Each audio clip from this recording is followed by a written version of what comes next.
কালীক্ষেত্র কলকাতা। আজ কলকাতার বুকে অবস্থিত জীবন্ত মা কালীর খোঁজ দেব আপনাদের। এখানে মা স্বয়ং এসেছিলেন পুরোহিতের হাতে চাল কলা খেতে। এখানে দেবী যেন জীবন্ত।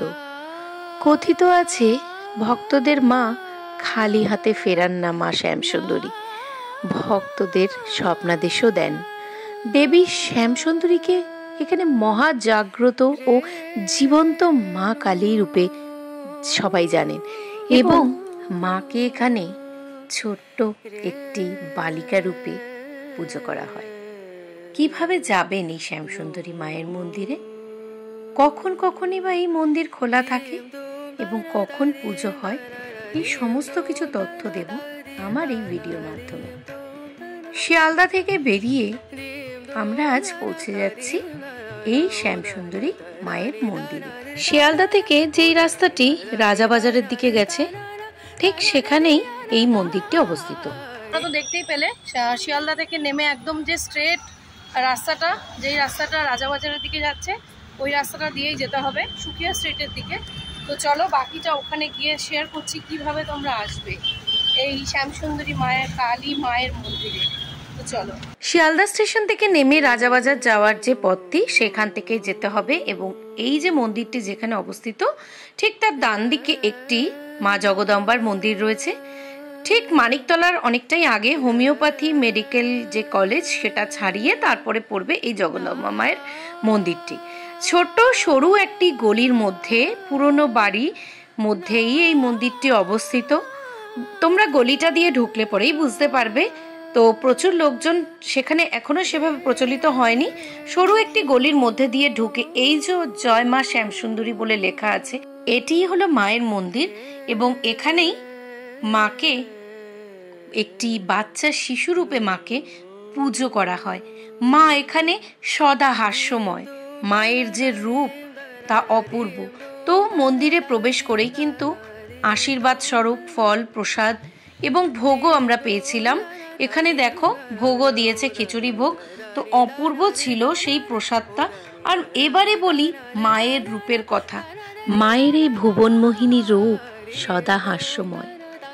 মায়ের এই রূপ নিয়ে, মায়ের এই সমস্ত কিছু নিয়ে রয়েছে নানা অলৌকিক কাহিনী। মহালয়ার এক পূর্ণ লগ্নে মা এই মন্দিরে আবির্ভাব হয়েছিলেন। এই মন্দিরের পুরোহিত মায়ের জন্য অমাবস্যার পূর্ণ লগ্নে মায়ের জন্য পুজোর সামগ্রী কিনতে যাচ্ছিলেন। তখন পথে একটি বাচ্চা, পঞ্চম বর্ষের মতন একটি বাচ্চা শিশু, গায়ে কালো রং মেখে পুরোহিতকে বলছেন যে আমায় 1 টাকা দিবি, চাল কলা কিনে খাবো। পুরোহিত তখন সেই বাচ্চা শিশুটিকে ধাক্কা দিয়ে বললেন যে যা, কাজ করে খা।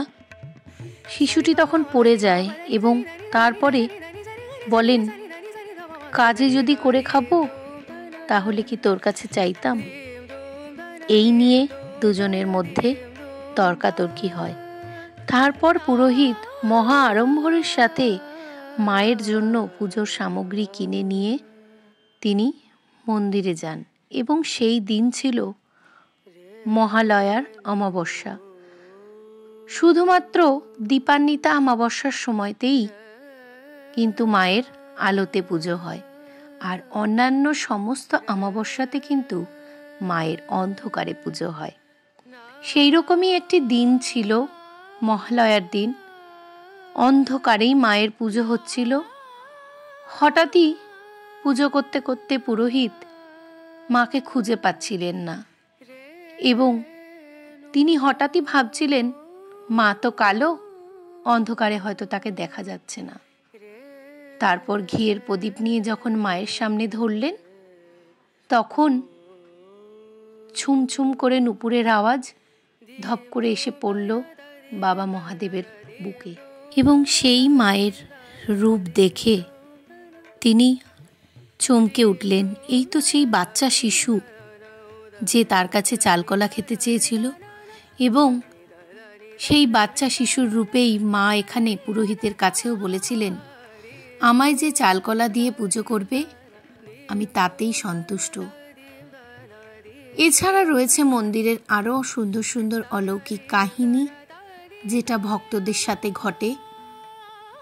আর এখানকার মায়ের রূপ অপূর্ব। মায়ের এই ভুবন মোহিনীর রূপে যেন মনে কোথাও একটা যেন শান্তি। মা সবসময় চান তার সন্তানরা তার কাছে থাকুক।